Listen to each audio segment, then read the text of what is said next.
Hapkido offers a complete system of strikes, joint locks, throws, and weapon defenses. Here is what matters. Its circular mechanics let you control an attacker without relying on brute strength. Hapkido emerged in South Korea during the 1950s and 1960s. Its technical core comes from Choi Yong-sul, who studied Daido-ryu Aikijutsu in Japan for over 30 years. After World War II, he returned to Korea and taught joint locks and throws under names like Yu-sul. His student Jai Han-yi expanded the system by integrating Korean kicking techniques from Taekyon and hard striking from Tang Soo Do. This blend created a well-rounded self-defense method. The name Hapkido translates to the way of coordinating energy, but do not mistake that for mysticism. It simply means you coordinate your movement with the attacker's force. You blend hard and soft, linear and circular actions. For you, this means you can handle an attack without meeting it head-on. You redirect instead of resist. 3 principles govern Hapkido techniques: non-resistance, circular motion, and the water principle. Non-resistance means you avoid meeting force directly. When someone punches, you do not block with equal power. Instead, you blend with their momentum and redirect it in a circle. Circular motion appears in nearly every technique. A linear attack enters your space, and you guide it along a circular path. This destabilizes the attacker and sets up your counter. The water principle emphasizes adaptability.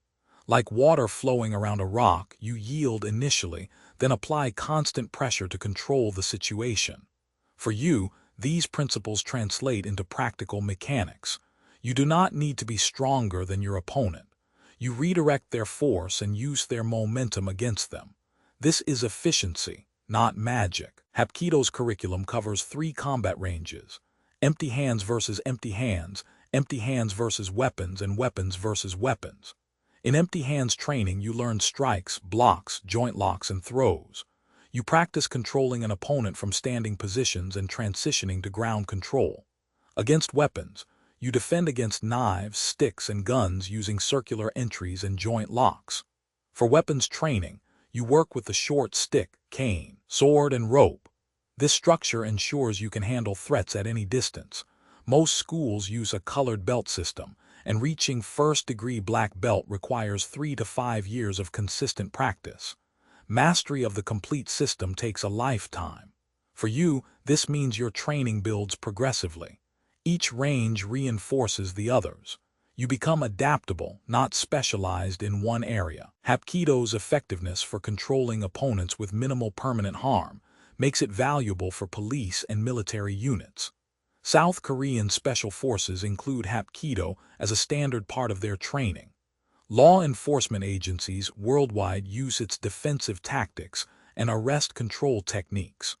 Modern derivatives like combat Hapkido have developed specialized programs for professionals. These programs focus on anatomical compliance tactics using pressure points and pain compliance.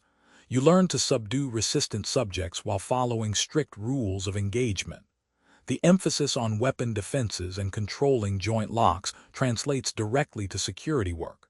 For you, this means the techniques are battle-tested. They work under stress. You train for real-world scenarios, not sport competition. Hapkido excels in close-quarters control and weapon defense. You learn to neutralize threats quickly without causing permanent injury. The joint locks and throws allow you to end a fight decisively.